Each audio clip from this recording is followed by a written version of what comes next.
recording.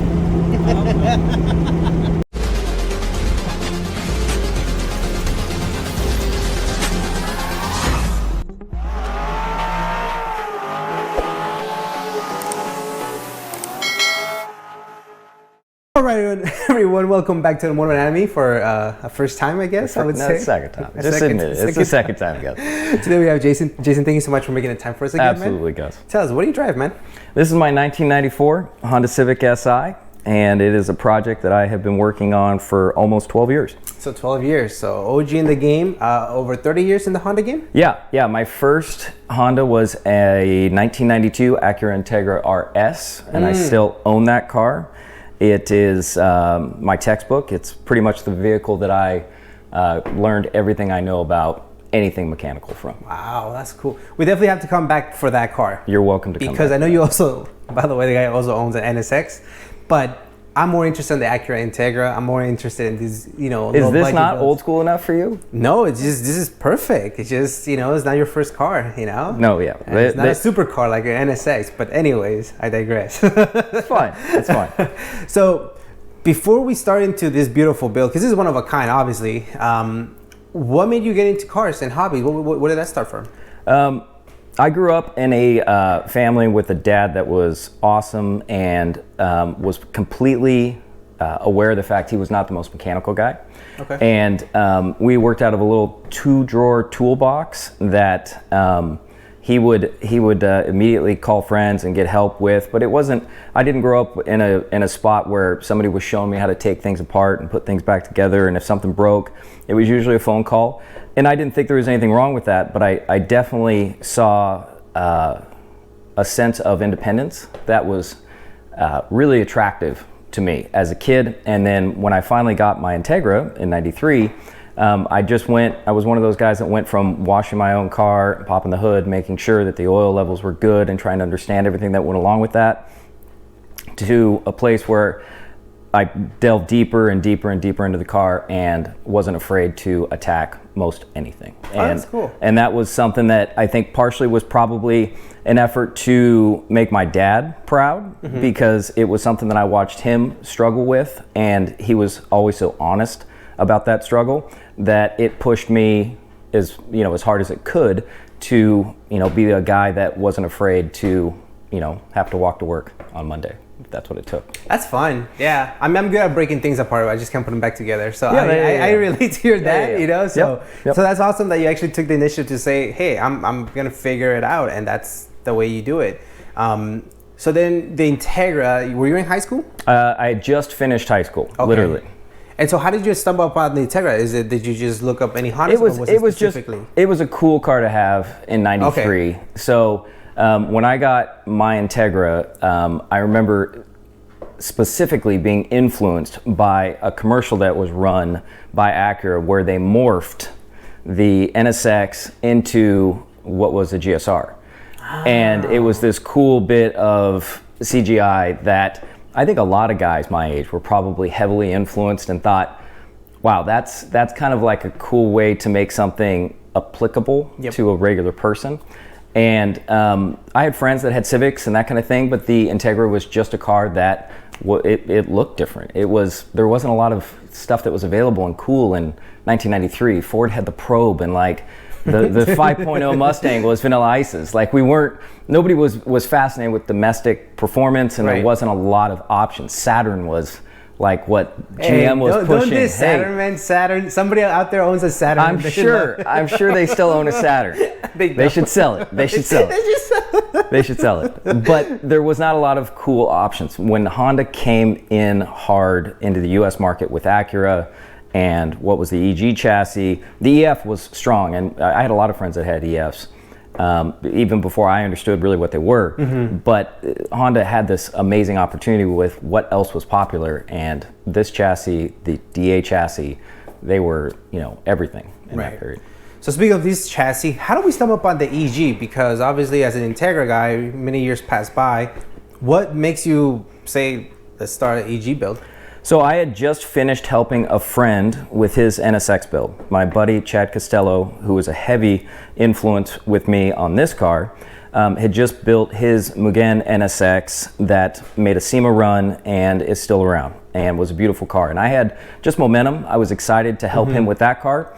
And this car came up for sale in a painted form from a buddy of mine named Sean. And Sean is an amazing painter. I met him because he was painting and working on Chad's NSX at the time. I had seen this car sitting at Downforce where Sean was working out of, and I thought, are you painting that car? Is this a build? And Sean's a Volkswagen guy. So he immediately had things that, most Honda guys wouldn't necessarily gravitate to: plaid interior door cards, stuff that kind of made me think, oh, okay, he's going to kind of keep it true to his roots. But Sean's work was beautiful. And if you ever have an opportunity to buy a painter's painted project, there's a part of you that should probably make note of that, because paint is as good as the service that's provided. And Sean's work was gorgeous. It was something that you could immediately identify as being special. So when I saw this car go up for sale, it was something that I thought, okay, this could be a fun project. And like all projects, guys, it started out with, well, maybe just some wheels and tires and suspension. That's all it needs. And I'll just drive it. I'll just daily it. And then we get here. Yeah, and we'll definitely get here. But so then the car was not a bare chassis. It was not a bare chassis. It was a running car that Sean was actually using to commute in. And he jokingly told me just a couple of months ago at the Gretty event that he was using it for beer runs. Nice. And he had friends that had a brewery down in San Diego, and he had a VX swapped into this chassis, and it looked beautiful, but it was just designed to get 40 or 50 miles to the gallon, whatever a VX gets. Nice. Okay, that's fun. Well, yeah, the beer ones definitely help with the hatches, and so, but it was somewhat taken care of then. It was, yeah. I mean, it wasn't really trash, but it was. No, the interior obviously had 200,000 miles worth of use. That was evident, but the rest of the car, when Sean painted it, he did it the right way. He got whatever moldings he could. He got fresh bumpers. He got things that in 2009, when he painted the engine bay, which he did first, that were available. And there were still quite a few pieces available back then. Gotcha. And obviously it wasn't painted this color. It was a completely different color, right? Nope. It was painted this color. TV4 from a Nissan Xterra. And when I asked him, because I had never asked him the question, why he liked that color, he had just a cool response. I liked it. I just thought it was a cool looking color. Simple man, and it's I liked it. And it's a color that obviously is like, since 2001 and Nissan pushing it, it's grown into other OEMs catalogs. I mean, it's really similar to what Ford has in the Ranger and in their Raptor and some of the other vehicles that they put out there. I don't know what that factory color is called, but it's really similar to that. It's also very similar to BMW's Evergreen. It's just a much more blue version of Evergreen. If you see the two colors next to each other, you can really tell that one you would call green, the other you'd call blue. Interesting. So it was painted this color, the engine bay already? The engine bay was painted single stage with a VX in it. And the single stage paint, Sean had done, I guess, a couple of years before he ultimately laid down the paint on this chassis on the exterior. Wow, okay. So, and this is, everything has still OG from that paint? Obviously. Everything, yeah. We've touched up a couple of things. The front end has PPF on this. But for the most part, yeah, this is the exact way that I bought the vehicle from a paint standpoint, minus the polishing and the perfecting that my buddy Ty from Kodo Coating System. That's awesome, dude. Yeah, because that goes a long way too. A car can be painted, but it's been under your ownership for such a long time, yet the paint looks immaculate. So that says kudos to you and the way you treat your cars and you curate them. We've come a long ways with how we care for cars, and I think with these classic cars, if we're going to label these classics, the fact that they're made out of plastic and rubber and they're not made out of steel, the challenges in that detailing side become everything. Using deionized water, trying to keep water off of pieces that need lubrication as much as possible, those kinds of, that knowledge that we've gained through the years is critical to keeping these cars nice. Absolutely, man. And you say it has a PD up front and everything, so it's just been taking... Yeah, so from the A-pillar forward, everything has been wrapped. Bumper, hood, front skirt, or front fenders, and even the headlights. Okay. So you said it was just supposed to be like a mild build. How do we stumble upon all these rare parts? Was that something just progressively, or did you have like a catalog build and then it kind of just ended up in this? Because you don't just end up like this without having thought and planning. So what was the shift in you that said, let me let me do something more than just the irregular build. Yeah, after helping Chad with his NSX, I was really inspired to start pushing along the things that I was heavily involved with him and his build, which is a lot of the restoration stuff. I'm old enough to know that everything comes back around full circle. And when I was looking back at old photos of even my DA or some of my friends' cars that I was still had affection for, I always came back to this more simple state that most of those cars sat in. I always thought to myself, man, I would have left the car just like that. And you do that because you've done your 10,000 hours, like Malcolm Gladwell says. You've been to a place where spherical bearings just aren't comfortable on the street. They may look cool, they may be faster around a track, but as you get older and you have kids, you start thinking, well, could I build something that would fit my regular life, that could sit at a little league field? And that's where this came to be, was how much did I really need, and could I really put together something that I have said before, without sounding too pretentious, could I build my favorite of something? Because I feel like that's when I'm always done. If I get to a place where it's my favorite, I feel like, okay, I can say that project's done, and then I can move on to something else.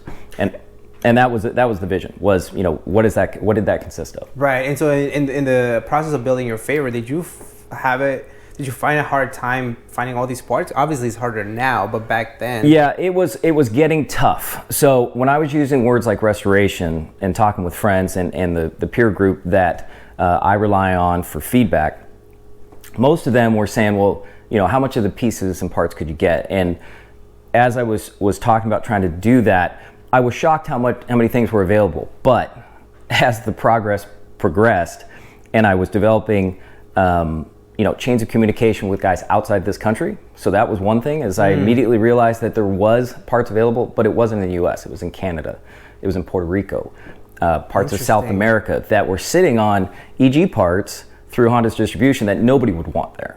But here in the US, if it had been gobbled up, if it was left-hand drive and it was applicable to this chassis, then that was an option. So you just had to be creative in 2012. It was still way easier than it is now, but there were options that you just kind of figured out how to get to a place where you got what you needed. And you can still do that today. It's even more expensive. Yeah, way more expensive. Yeah. Definitely not. And I have both seatbelts on. They're transparent. I have the belt. So, you want to hear the story about the seatbelts? How? One of us is missing one. One of them is safe. So I found out that you can. And one of them doesn't have an airbag in front of them? Yeah, we deleted that. I found out you can still buy seatbelts from Honda. All right. It's an outrageous sum of money. It's like $800 or something stupid. So I've sent my factory seatbelts back to this place called Seatbelt Planet that does re-webbing and restringing. Had an issue with the passenger side and have been working on trying to repair it ever since. That's why you don't have a passenger seatbelt. Gotcha. But oh God, you live here. You should know. Jeez, seriously. That's why you should get stiffer suspension, sir. Yeah, no kidding, dude. I did know that was typical there, Honda guys, man. They do full build motor and then they chip on the suspension. Right. I'll be the first one to admit this car is quite a bit lower than I normally would drive it, because I love how it looks right now, but it also doesn't give much with the height I'm at. So tell me, how does somebody with the NSX, right? Because I always joke around, but NSX are obviously amazing cars. Yeah. Okay. They're extremely beautiful for the age. Yeah. They look brand new. Like whoever designed the NSX and everything, it's amazing, right? Yeah. How do you... Now, you know the same company that designed the F40 and does most of Ferrari's design also designed the NSX. I did not know that. Pininfarina designed the NSX. They did the concept. Honda kind of tweaked their concept, which is why so many of those cars from the 90s kind of have similar lines. That wedge shape, that was from them. Do you know if that same guy designed the Accord? Because I can see a lot of similarities. No, they didn't. Okay, I'm just... Anyways. Okay. The reason he said that, because I was like, you should buy an F40. They're as expensive. My son just loved that idea. If he was excited about any of our video, you saying to me that I should buy an F40, that's his dream car. That's all of our dream cars. Yeah, it really is. Let's all pitch in. We'll live in it. We'll take turns driving it. But my original question was, how do you kind of go to a nice platform like NSX, but still find joy into this type of cars, because they're still quote unquote underpowered for anything. You fully built motor, right? Let's say, yeah, and you're only pushing 200 horsepower. That's what the masses would say. How do you kind of still fall in love with this chassis? We were talking a little bit about it off camera, but I think that for me, car ownership is not about just driving it. It's about maintaining it, working on it, building it. Whether it's changes and mods. Obviously, this car has a vision for me. I don't plan on going much off the script that I followed to date. I want to stick with the things that I've already put into this, but it's still fun and exciting, right? Because there's nothing on this car that I won't attack myself from a maintenance and or modification standpoint. And the NSX isn't any different than this car. There are so many times I have worked on the NSX and I literally recognize clips and relays and electrical components. They're all still just Hondas. They're still very simple, user-friendly vehicles. They were designed to be maintained efficiently so that maintenance costs were low. It was part of the sales pitch for Honda for their entire product line. So the NSX is just as exciting as this is, and vice versa, because for me, it coming from a place that I had very little mechanical introduction to almost anything. These cars, there was no fear or anxiety of working on them. As long as I didn't need them to get to work the next day, I was willing to get in and give something a shot. That's interesting. With the front end, okay. What do we have going on? So the front end is essentially stock for all intents and purposes. Those are EKDM glass headlights with JDM corner lights. The bumper plugs are the only thing that isn't factory in the front end. That and the PPF, obviously, and then the spoon lip.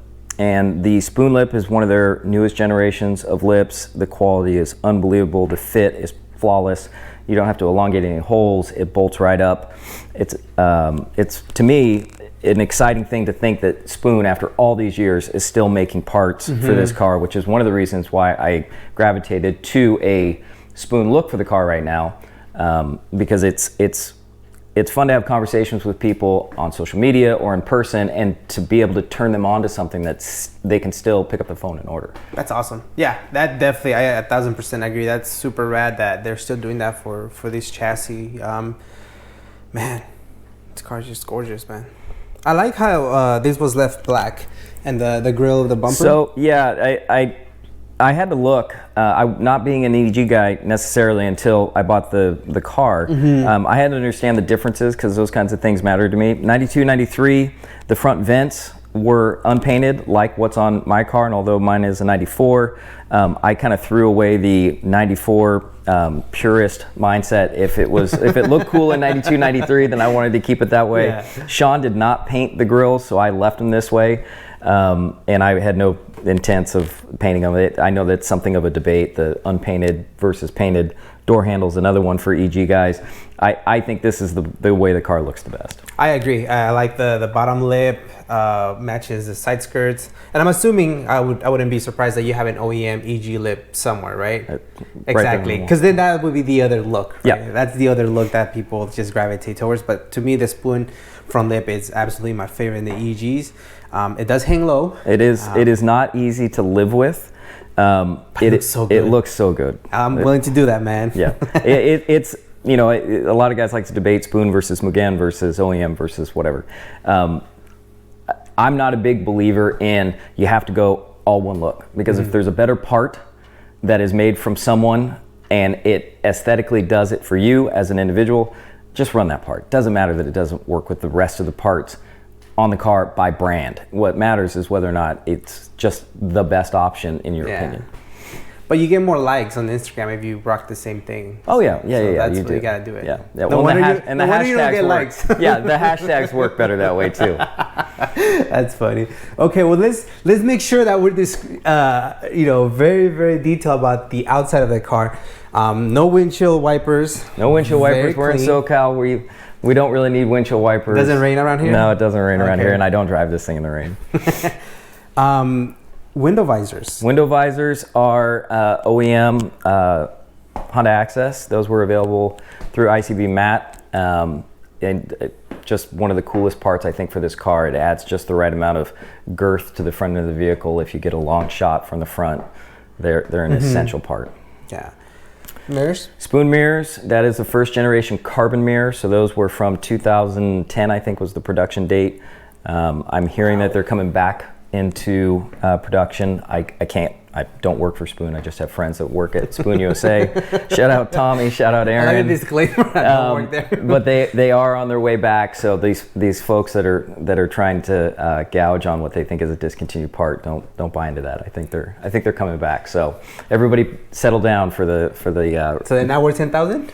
No, they're not worth 10,000. They take off your post. I saw you just posted for 10,000. Man, speaking of one of my favorite parts. Yeah, that is what I think one of the greatest Honda parts available in the aftermarket. That's your Spoon rear wing. I think for me that part changes the complete shape of the vehicle for the better, and I absolutely love it. It's essential for every EG owner. I think just a hatch in general with the little wing. I mean, I love the EFs.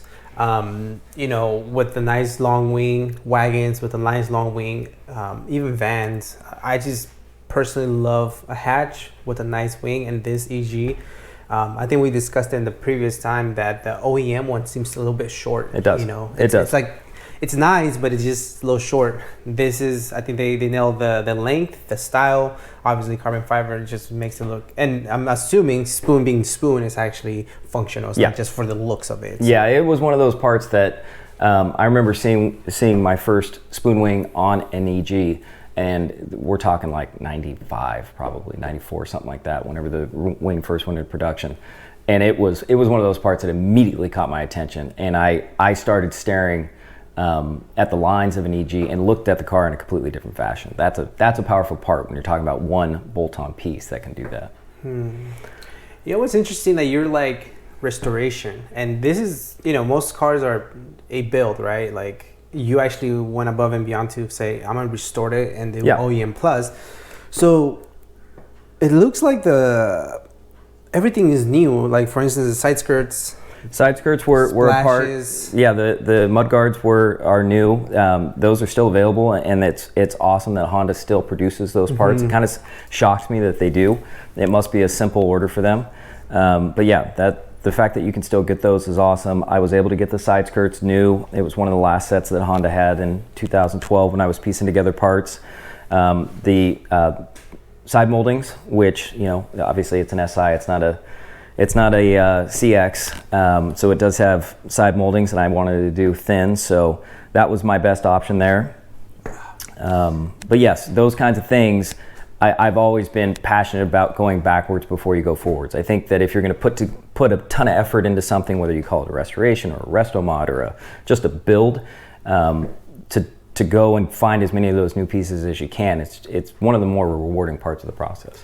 Speaking of rewarding, I know you just went over the spoons, everything, but me personally, one of the things that I'm noticing right now, it's these moldings.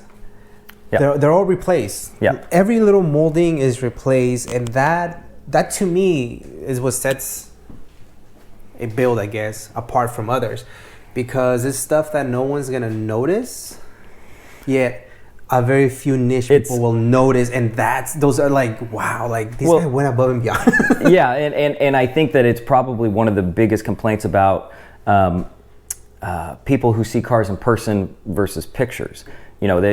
Somebody will say, oh, that car looks great in pictures, it doesn't necessarily look good in person.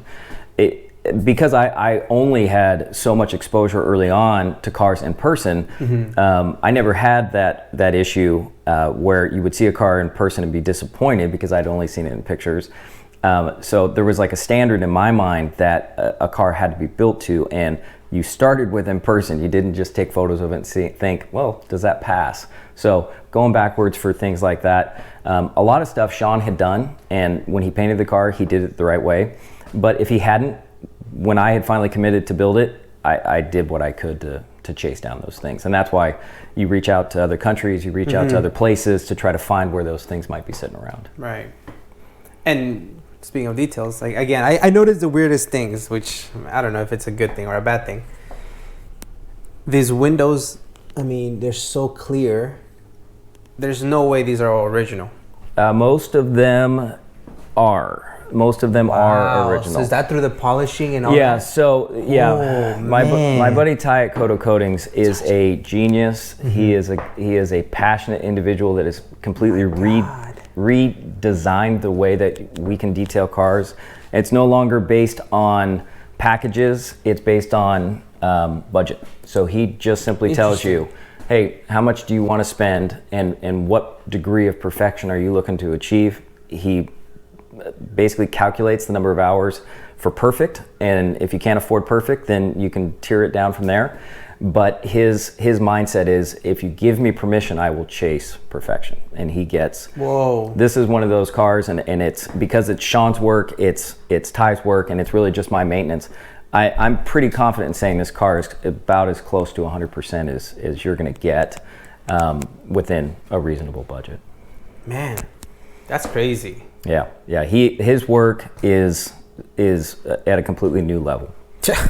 Yeah, well, I mean, it shows that you actually care about the. I do, and I appreciate what Sean put into it to make that investment a no-brainer. And it's funny you mentioned that, because a lot of people, a lot of builders out there, and I've heard that in different just podcasts with more high-end, cars, where the owner will go spend $150,000 on their Porsche, but they don't want to spend, I don't know, $1,000, $2,000 on taking care of the paint or protecting it. And it's always that it's almost laughable, right? Like you spend $150,000 on this exotic or whatever car, and you're not willing to protect it. So. Well, and a lot of it goes into the process of paint. If you've been through trying to restore paint, you realize that can be a frustrating process. If you go to the trouble of completely repainting, you still have to perfect it. And a lot of folks associate detailing with something you do well after a car's painted, when in actuality what it's turned into and how the industry has changed is, even if you repaint a car, you're going to immediately take it to somebody who can perfect that paint to a degree that a body shop is not equipped to do. Right. My buddy Ty's house, which folks can look it up, his Instagram is Koto Coatings, is a detailing studio. And when he throws on his light setup, I don't care who's touched this car before, you can find flaws. And as he changes color temperatures, flaws come out that you would never naturally see out in the sunlight, but you see it in a parking garage, or you see it in some place where the lighting is unusual, and those flaws can be seen. If he can see them, he can chase them and generally fix them. And that's what's really exciting to be involved with in 2023, because we're at a place where those things have evolved. That technology wasn't necessarily a thing when I first built this car. Yeah, oh yeah. That's amazing. Well, that's cool, man. As the career grows, as you get older, as the money, grows, most people tend to up the brand, right? Sure. They don't want to be, like, you're a 40-year-old guy, I'm a 30-year-old guy, and we're rocking in these 90s EG. And to somebody, to the just, naked eye, they're looking like, oh, little Honda. But no, this is like time capsule. This is more than just a regular car, Your Nissan Altima is maybe worth more on paper, but it definitely it's not, So I think that's the beautiful thing about having somebody who still finds the appeal to drive this car. Yeah, I think the appeal also just comes from perspective. I think that when you've been into Hondas as long as I have, 30 years now, when I first started building this car, it was an opportunity that kind of felt like a do-over. My Integra was amazing. It was the perfect car for me. It was my favorite Integra, which really, like I said before, when something's my favorite, I feel like that's when it's done. When you've gone through that cycle and you realize, man, this car it's not terribly comfortable on the street. It's extremely loud and hard to use. It doesn't have air conditioning. It doesn't have things that I've given up for aesthetics or for performance. When you have an opportunity to do those things again, which is really what this car turned out to be, I tried to do everything I could to make the experience more usable and comfortable. you stick with comfort because that's what allows you to stay involved with it and physically dedicate time to it, because it fits in your regular life. You can go to the grocery store in it.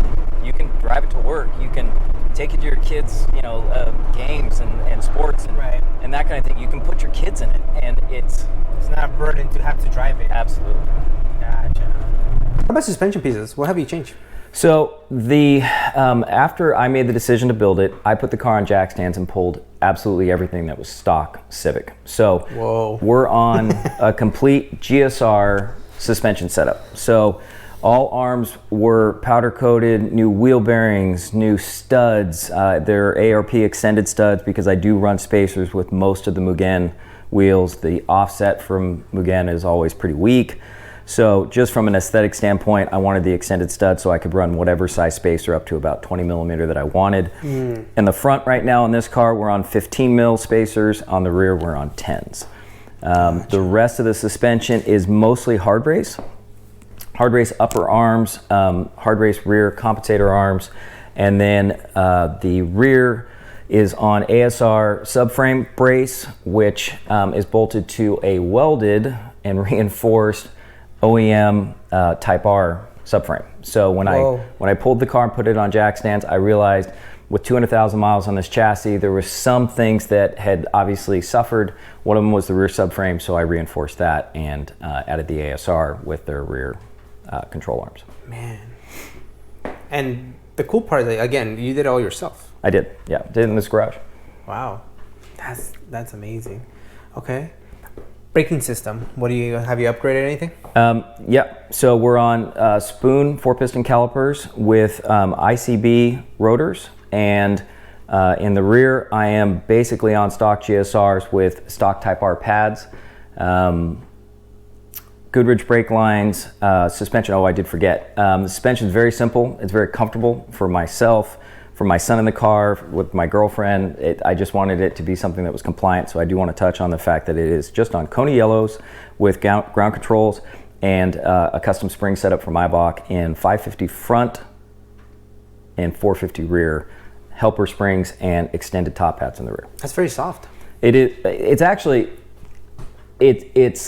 It's a little soft, I guess from what I'm used to, I've yeah. always done like 10 and 8, but you've done 4 or 5. Yeah. By the way, Kona Yellow's ground controls, I have it on my Accord. It's one of, honestly, best bang for the buck. It's not a true coilover setup, but it's amazing. It's so easy to adjust the height. Yep. If that's the next, at least personally for me, is looking for more of those setups that I can put together. I absolutely love that setup. Yeah, I have overbuilt cars before with complete coilover kits, all aluminum, and I've been miserable on the street. Yeah, don't see that coming from you, man. I've been miserable on the street, and by the time we were done with this car, and I had to make the decision about suspension, I had committed to keeping the body as absolutely clean and straight as I could.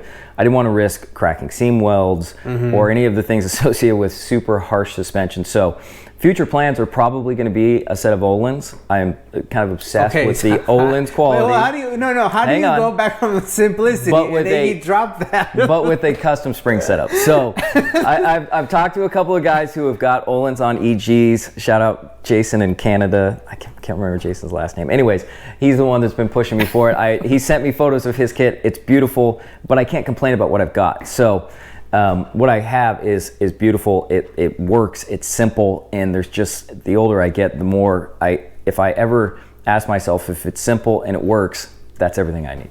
Okay, I get you. If it's simple and it works, all that. So yeah, okay. Sean had actually had the foresight to roll the fenders. Like I said, he was a Volkswagen guy. He had some real wide, high offset wheels on this car. I want to say they were SSRs, but it was not a popular style SSR when I first saw it. But he did roll everything so that there was plenty of clearance, which has been great because I've had some 15 by 7.5s on it and some wider wheels than what Mugen would have ever produced, and it made for having no issues. I do have to, obviously I love all the OEM pieces like splash guards, so in order to fit splash guards, I end up having to use a soft foil aluminum tape to actually tuck the fender liner up against what is remaining in the inner fender. Wow, see? But it's a cool little trick.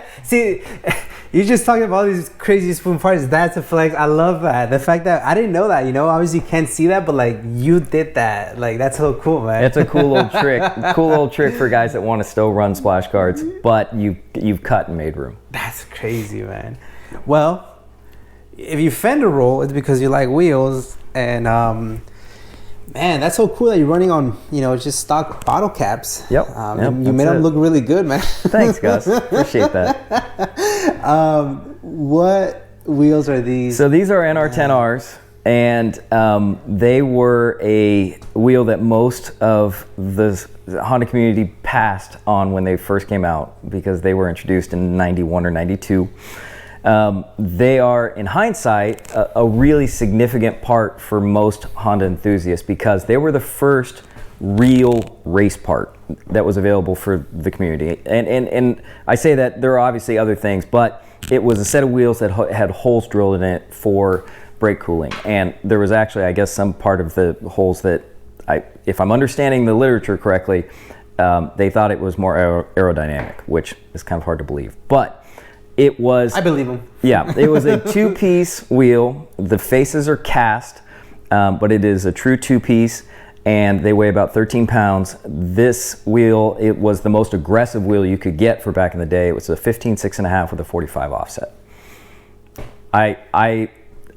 In order to piece these together, it took about 3 years. My buddy Chad is most responsible for getting these because he would find sets that were sitting around, and this was a set of 2, and then it was a set of 3. So in order to make a set of 4, we had to ultimately buy 5 wheels. One of those wheels was completely demolished, and we fixed as a 5th as a spare, but this set has been completely reconditioned and restored.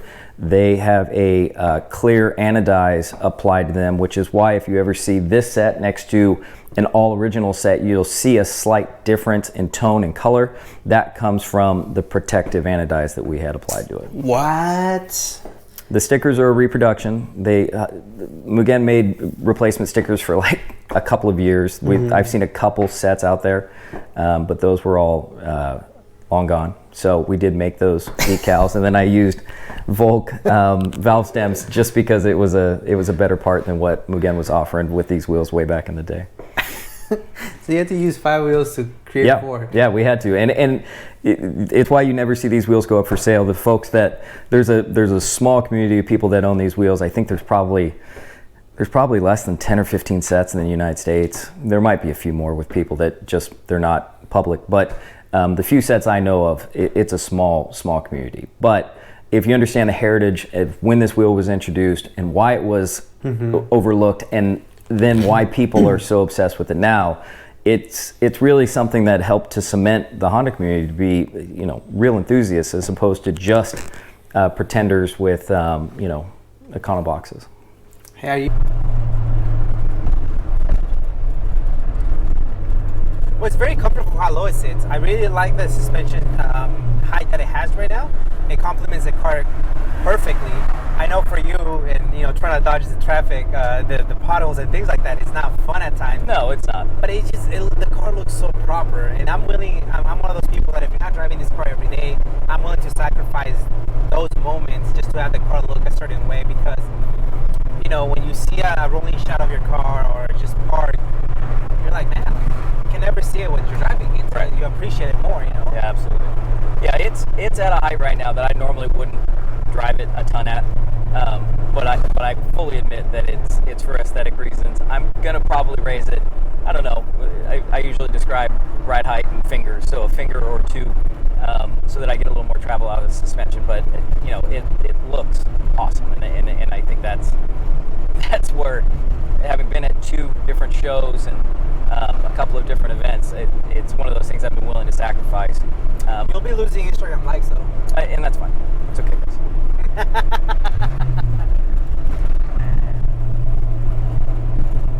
The clutch. We didn't even talk about the clutch. No, we didn't. It's a Exedi aluminum unit, so it's one of the one-piece units that's sold as one whole part. Flywheel. It's still sprung. It's good for like up to 300 horsepower. It's probably a little more than I need for this setup, but I love the idea of getting a flywheel matched clutch set, and the fact that Exetti offers those was really cool when I was putting this motor together. It's one of those parts that I probably, in hindsight, wouldn't do again, but not because the part isn't great. It's just more aggressive than I really need. It's probably the only part about the car that feels a bit race car. The rest of the car feels very much like a stock Integra. Nice car, yeah, stock Integra Type R or something. Gotcha. Okay. Yeah, I mean, it's funny. Like as we're driving, obviously you're paying attention to the road as you should. I get to see people on the outskirts, and they turn their heads when they see this car. It's one of a kind. It's super cool that cars like this still exist. So yeah, I'm so glad you never got tired of or got rid of it. Yeah, I would be crazy to want to sell this car before probably 4 or 5 years ago, because there was just no real talk about these cars ever being classics and that kind of thing. It was, when I was building it, I completely saw it as a money pit, and it wasn't until the last 2 or 3 years, probably COVID, when Bring a Trailer sales started to show something that resembles a respect for all the work that goes into something like this. But even now, the older I get, and some of the other cars that I'm able to enjoy, it really reminds me that this thing's great. I mean, if you want a simple car to enjoy on the weekends, it's everything that I could ask for it to be. Man, even the way the door opens sounds so nice. So obviously last time you had plastic to protect those beautiful, beautiful carpets, but man, the details on this car it's crazy. What do you got going on? So I think because the exterior color is not anything you would associate with a factory Honda color, I was a little obsessed with trying to make the interior look as factory as possible. So for me, the original EG interior, especially in an SI, because it's black versus the other trim levels where it was mostly blue, I really wanted to stick with as many of the OEM parts and pieces that I could. The Integra Type R pieces that you're looking at, so the seats, the front seats, the rear seats, I love the red stitch. I think most Honda enthusiasts do. It's really the thing that says this is a sports car to a lot of us. So for me, that was a no-brainer addition. The rest of the interior is pretty simple. I've got the optional center console from Europe in here with, of course, a squash air freshener, factory radio, because I rarely use any kind of radio in this car. I have the windows down, I listen to the motor. And then the spoon cluster was from my friend ICB Matt, and a complete race car that he had bought, and that cluster came in it, and he gave me the opportunity to buy that from him, and I am still grateful for that to this day. Oh yeah, everything's getting harder to find, and the prices that they want is ridiculous. So I was lucky enough to pick up these door panels. These door panels were new old stock that somebody on Instagram sent a for sale post to me, and I jumped. I think I bought these in 2018 or 19, something like that. So when I got these panels, they were, 25 years old then. And then I was lucky enough to get a brand new dash in 2012 that was sitting at a dealership, and those kinds of pieces have really helped to complete the interior. I love to spend time in this car. Wait, walk me through that. What do you mean was this sitting in a dealership? It was sitting in a dealership. So you were looking for dashes? I was looking for dashes. They were sold out. And I'm assuming the old dash wasn't as bad. It wasn't bad, but it had the airbag in it. And 94 was the first year that a passenger airbag was thrown into Civics, and I wasn't necessarily excited about having the airbag and having to stare at it. So I wanted a 92 or 93 dash, but it had to be black. And this one was sitting because someone had ordered it and not picked it up. And it was sitting at a local dealership. Oh. So that, along with a few other black trim pieces that I put in, I picked up just out of pure dumb luck. I don't want safety. No. I want cleanliness. Yeah. All right.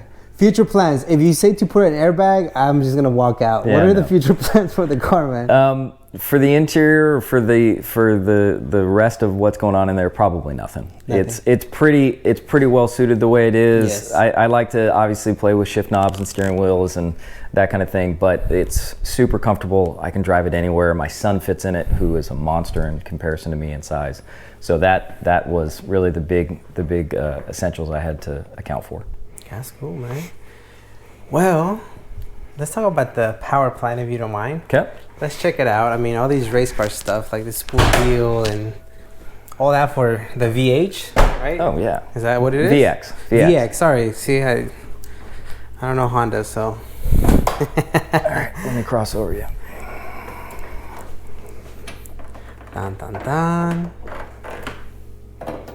All right. So it is as aggressive of a factory power plant as I could build. And I've built this motor a couple of times before. Once or twice for friends, and then this is ultimately what is also in my DA. So. Oh, okay. I thought this exact motor. No. Okay, cool. No. That made me feel better. I was like, what? So when I made the commitment to build this as a project, I started kind of going down the same path that I had gone with the Integra. So I made phone calls. I found out that there were still R-Dot blocks available from Honda. And what R-Dot was, and we'll have to put up a picture of what the R-Dot logo is and then what Honda's explanation was for it. But it was really an effort from Honda to try to deter people from buying stolen parts. So if you had a piece with an R-Dot stamp on it, it was essentially a guarantee that you bought it from an authorized source. So directly from Honda. It wasn't a part from a stolen car. Obviously, Integra Type R engine blocks were a valuable thing to have from stolen vehicles. The ability to go to a dealership, provide an Integra Type R VIN if you needed it, and to get a brand new engine in a crate was a awesome experience. Yeah. So this is an R-Dot block, an R-Dot head, a brand new distributor, an intake manifold, and a fuel rail that are all from Type R. I'm running RC injectors, 310 cc's. This setup with a Mugen head gasket, Mugen valve springs, spoon throttle body, it is extremely linear for power, and everybody wants to know top end numbers. It makes right at 200 horsepower to the wheels. That's a lot. It is. For what it is? It's quick, but it's not fast by any means. But for a car that only weighs 2,100 pounds, yeah, it moves pretty good. Yeah, for a little tiny motor like this to be putting 200 to the wheel, yeah, that's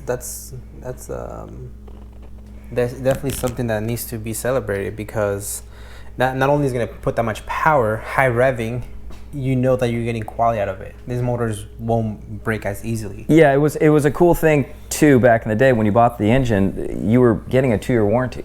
So imagine a world where you're buying a brand new short block and head, you're assembling it, and if in a stupid situation where you were to have a problem, in theory you could return it because Honda guarantees all factory parts for 2 years.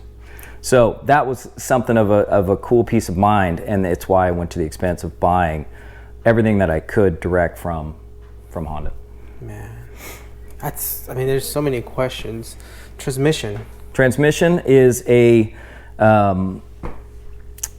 combination of gear sets that I think work perfect. You start with an Integra Type R from a 98, and then I made slight modifications. I used an ATS first gear. I used a 94-95 GSR fifth gear, which is just a little shorter than an LS fifth, and it's all running through a 4.7 final drive and a Quaife 1.5 way LSD.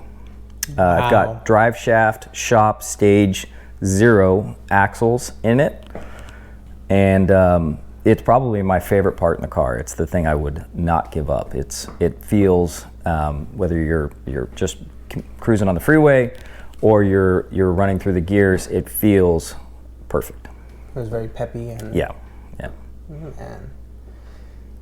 What was the thought process on the transmission? I mean, why not just slap in, I don't know, a B16 transmission, call it a day? I think as a guy who mechanically was challenged early on, and I just didn't have a huge understanding of how things worked, my buddy Kenneth Sutton was great with transmissions, and he took the time to teach me about transmissions. So it was just a part of the process for me. I started building a lot of transmissions like around 2002, 2003 for friends. I loved getting in those cars when they were done and trying to understand the differences in gear sets and ratios. So I started to form a lot of opinions about what was best. And then I would buy the pieces when they were still available from the dealer. It was great to know, okay, this is the gear set, this is the gear for the set that I want to ultimately run in a car that I'm going to build, and it was a nice luxury. And did you go to any school for this? No. Nope. Just a lot of reading. Just a lot of reading, a lot of great guys that took time to show me how to tune a car. My buddy Aries, who used to work at Dynamic Autosports back through 2005, I think, when he ultimately moved on. He took a lot of time. Eddie, that owned Dynamic, was a patient guy who let me hang out and spend a lot of time at Dynamic when I was in a place where I didn't know much, and that was a big luxury. The guys at Speed Image back in the late 90s, I was a know-nothing back then, and they were always extremely cool and allowed me to ask stupid questions and probably bug them. Well, no such thing as stupid questions, especially when you're building something like this. And then the thought process, kind of like you, when we first started chatting, you said most people build something upon that phase, but you actually thought about something in the future. So keeping the AC, I mean, was that something that you considered taking it out, or how to walk us through that? So power steering and AC were both on the table as options that I wanted to have. I opted out of the power steering because in 1994, if you bought an NSX, it didn't have power steering. And as much as it is nice to have, it's really just a first gear essential thing. Once you're out of first gear, power steering doesn't matter much. I've always loved the way that a simple, no AC, no power steering engine bay looks, but when you're in your 40s, to have a car without AC, especially in Southern California, it's just not all that practical. So what I did is I invested as much time, or probably more time than I should have, in trying to find the simplest AC system that I could run to a Type R. And that included using the Type R aluminum compressor mount, which only weighs like 2.5 pounds versus a stock one that weighs like 8 pounds.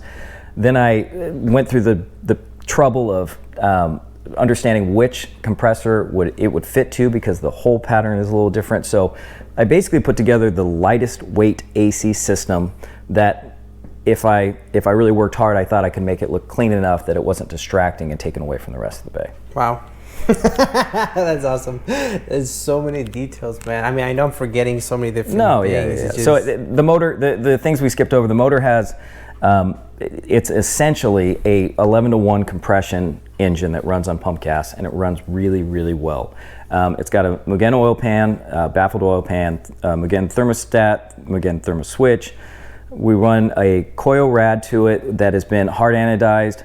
Anybody that wants to mimic that look, one, I think Koyo now sells a black radiator. You don't have to go to the trouble of hard anodizing it. And two, don't go to the trouble of hard anodizing it like I did, because by the time I got this car back out, now in 2023, you'd Cerakote it. So don't go to the trouble of hard anodizing, because it is a nightmare with aluminum and aluminum grade for a radiator. Go to the trouble of just coating it with Cerakote. So that's my nice number one advice. That's my number one advice. Don't go to the trouble of what I did. I did it the hard way. That's nice of you. Yeah. Man, that's crazy. And obviously you have the cover for the cams. What kind of cams? So we're on Toto adjustable cam gears on an OEM belt, and the cams and the motor are Civic Type R. I think that it's probably not necessary that they're Civic Type R. If I understand, this motor is a 2000 spec head, which is what you get right there. I think in 2000, 2001, Honda just upgraded all Integra Type R heads to be Civic Type R profile. So I say that knowing that there could be people in the comments going, it's the same cam, and it wasn't in 97 and 98 when they were producing the Integra Type R, but when they finally got around in 2000, 2001, I think they did end up using the same profile. Where did you find the strut towers and the valve cover? So the valve cover is kind of a funny story. That actually came from my family, and my mom, this is a funny story. Your mom just had a Mugen valve cover. No, it's one of these things. So when I was getting into Mugen, so my first set of Mugen wheels was in '95, I think, and I was obsessed with all the catalogs. I thought it was awesome that you could get these brochures that were just single fold out. One of the ones I had gotten was for the valve cover, and my birthday and Christmas fall really close together. My birthday's in November, Christmas is in December. That year for my birthday, I'm like, I don't know what I am, my early 20s or something. I didn't get anything for my birthday, and I just thought, well, that's cool. I guess entitled kid. I guess I was mad. I didn't get anything for my birthday. They didn't talk to your family for those 2 weeks. No, they wished me happy birthday. It was like, all right, that's cool. You were like 35. That's why, dude. Like you buy your own gifts. Yeah. So my mom took it upon herself to find out how to buy this valve cover. No. So the story with this is very cool. My parents have always been extremely supportive of me doing this thing, especially because it wasn't necessarily something that my dad was versed at doing. Mm-hmm. I literally got that valve cover under a Christmas tree, and I have the box still. I think there's a photo somewhere of me opening this. And all my mom knew was that I had this flyer that I had kept in my bedroom while I was in school, and I was completely obsessed with that as a part. So literally, I'll only ever own one. This is it, and it's because of that history with my family supporting it. Huge shout out to your family, man. Huge shout out. Amazing. Yeah. That's crazy. Thank you for sharing that story, man. Yeah. That's so cool. Man, I'm glad she didn't get like a, I don't know, K24. I mean, well, yeah, it's the same thing, right? Right, same thing. Yeah, actually, what's funny is I did refuse to install the valve cover until I had internal Mugen pieces. So until I built a motor that used the head gasket and the valve springs, I just felt like it was like a weird kind of lame flex, and it didn't really work. So I didn't install this on my DA Integra until after I had built that motor complete. And the strut tower? So the strut tower is next Christmas. You leave a brochure laying around there to your family. That was, man, this guy just wants expensive parts, man. That was a part from ICB Matt, who was a huge part with a lot of the extremely rare parts on this car. Matt is as passionate a collector as exists, and he had bought this tower bar. I don't know if I think through Yahoo Auctions years and years ago when I was putting this car together. He hit me up and said, "Hey, I've got a part that I think would look awesome on your car. Do you want to pick it up?" And it was obviously a no-brainer. So yeah, that's the Gen 1 strut tower bar. It is, I don't understand why they went away from this design. The Gen 2 is still a beautiful part. It just doesn't use the wraparound shock tower style or shock mounts on it. Mm-hmm. It only mounts to the actual upper shock towers. So this is just a piece of art to me. Yeah, well, the whole entire car is a piece of art, sir. Amazing job. Love the OEM smaller Odyssey battery. Is that what it is? No, that is actually a Honda OEM battery. Really? Yeah, OEM batteries are pretty reliable, and they now have this ridiculous 100-month warranty. So I use them as often as I can. They're obviously heavier than they need to be, and I might make an upgrade to an anti-gravity, which I've done on one of my other cars. But I love the look of the OEM battery. To me, nice. It works with the complete aesthetic that I've put together in the engine bay. Yeah, it's small. When you go to the trouble of new zinc hardware and you're stripping everything down to make it look new OEM, the battery to me is just the right touch. And motor mounts? Mugen. So it's all Mugen motor mounts, which are basically just a stiffer version of an OEM mount. And that's only the side ones? No, it's all 6 mounts. 5 mounts. 1, 2, 3. Yeah, 5 mounts. Wow. Yeah, so it's a complete kit. And last I heard, they were still available. They're one of those parts that a lot of guys don't buy, but they're still around. You can still pick them up. Wow. Yeah. Incredible, man. Yeah. And then details again.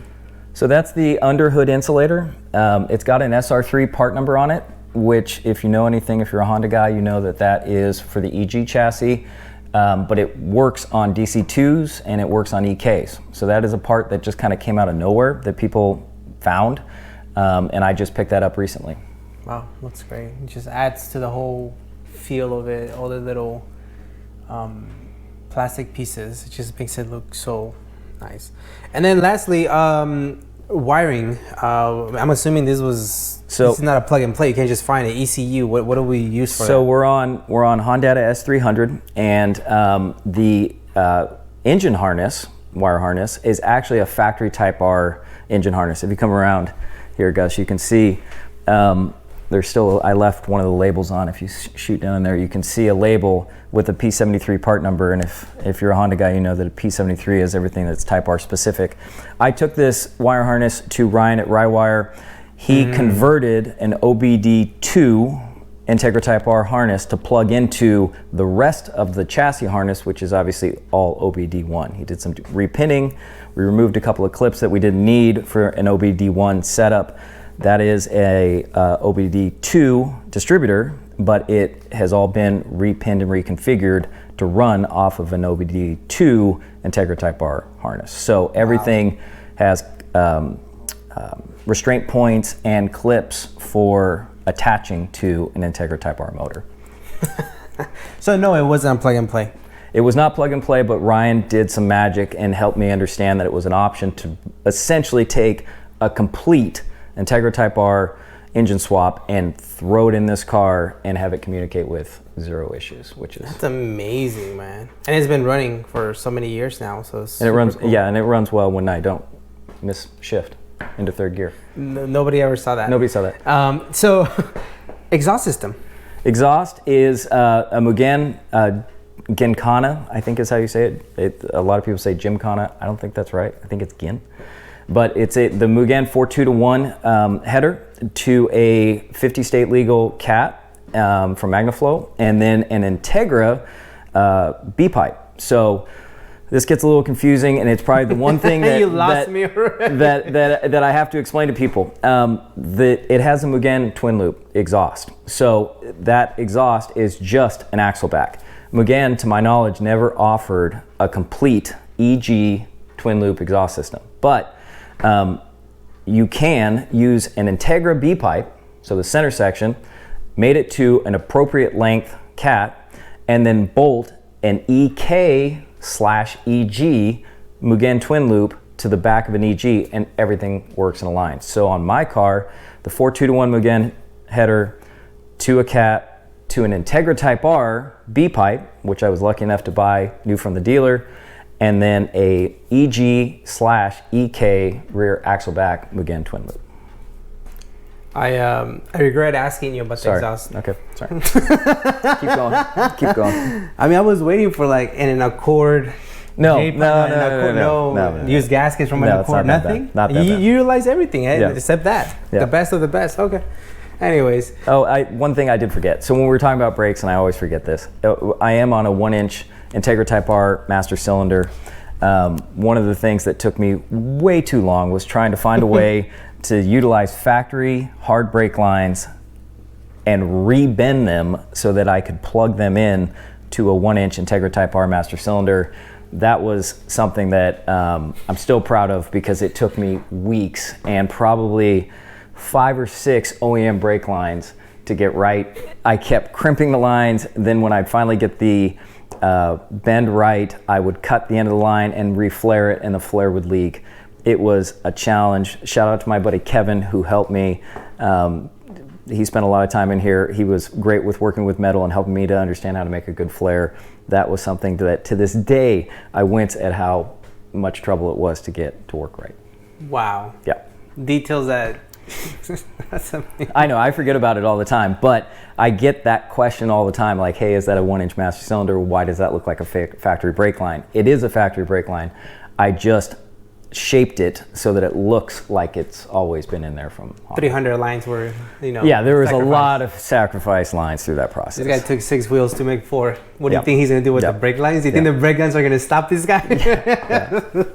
It took 3 EGs to complete this one. Man, I mean, any future plans for the engine? I don't think so, Gus. It's one of these cars that it's so much fun to drive. It's so easy to drive. The power is perfectly linear. It is everything I could ask for a B series to be. I'm sure the K-Series jokes are coming. I'm sure that the K-Series comments, if anybody cares to make them, it naturally comes up. K's the way. Right, K's obviously the way.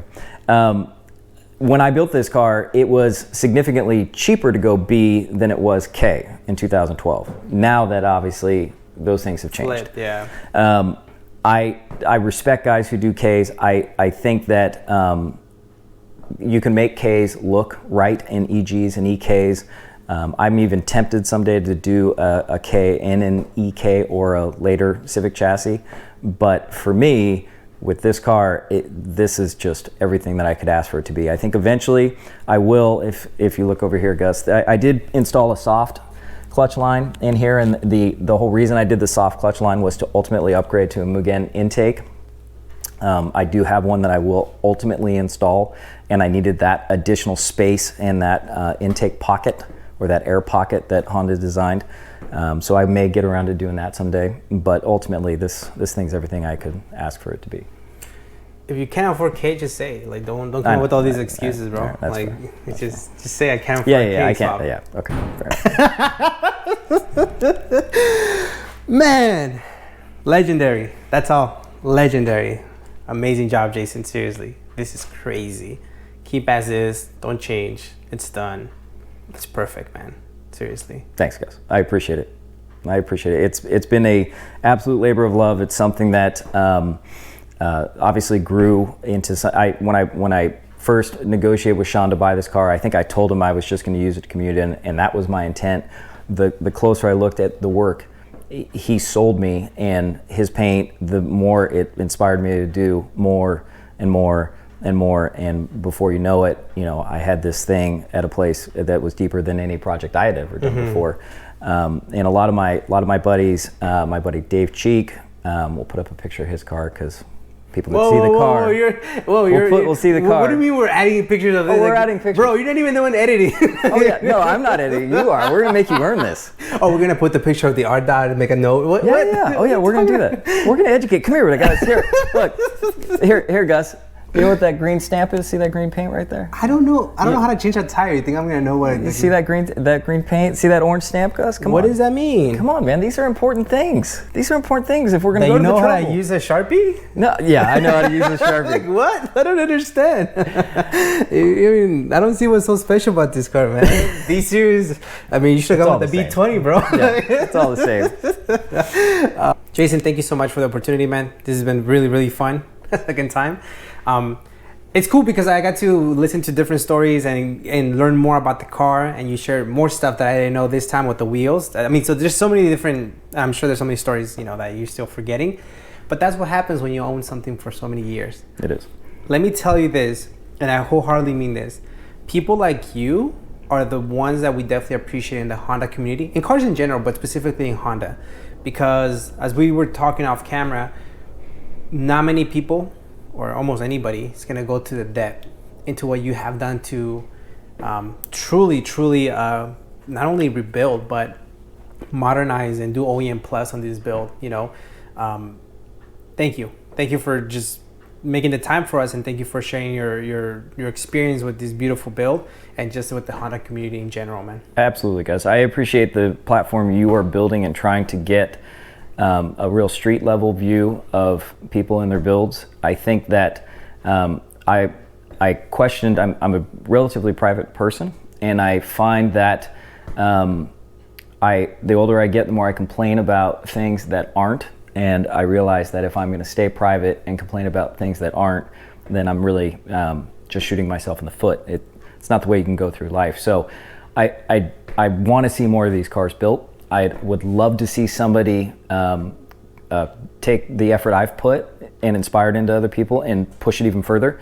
I hope we can get some support from Honda ultimately, or from someone that can make these builds a lot less challenging, put together a catalog of restoration parts that people can pull from, like Spoon has for aftermarket parts. And Spoon is also done with fenders and with bumpers.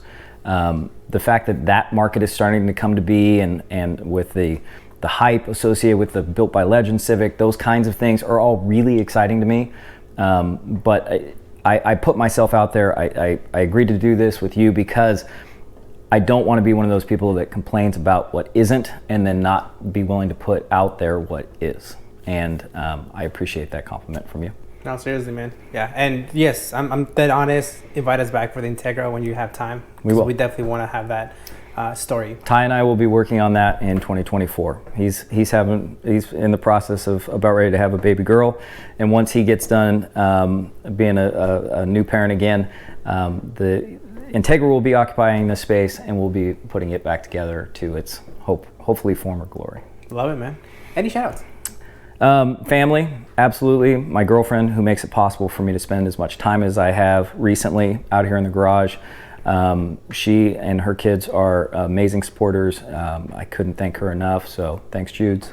My son, Cooper, who is just my greatest inspiration. He is the thing that as a parent, you want your kids to ultimately see your passions and hopefully be proud of the things that you like to spend your time on. So thanks, Coop, for supporting me and my efforts. My extended family, Kenneth Sutton, who has always empowered me to go in and break things, and he has always been there to help me put them back together, help me understand how things work. He is gifted mechanically, but he's also been the guy that always takes my phone call when I have questions, which I greatly appreciate. Spoon USA, Aaron, Tommy, ICB Matt, Carlos, Nolan, Ryan from Rirewire, David, Joey at Sticky Diljo. Joey has always been a huge fan of this car. He's always said nothing but nice things. It really is what exposed the car early on when I was finishing it to the masses. I always appreciated what Joey had to say about the vehicle. I'm sure if I'm forgetting somebody, I'll apologize, but hopefully that gets all the important ones off the top of my head. Yeah, man. I mean, this build is going on, and so many more people that have been part of it. So, hey, thank you for we're very humbled that we got a in-depth story on this car twice. But we definitely appreciate it, man. And there's nothing I can say. All I say is please keep it on the road, and thank you for bringing it out for us, man. It's Absolutely, definitely a jewel. Absolutely, guys. Thank you. Thank you for the time, man.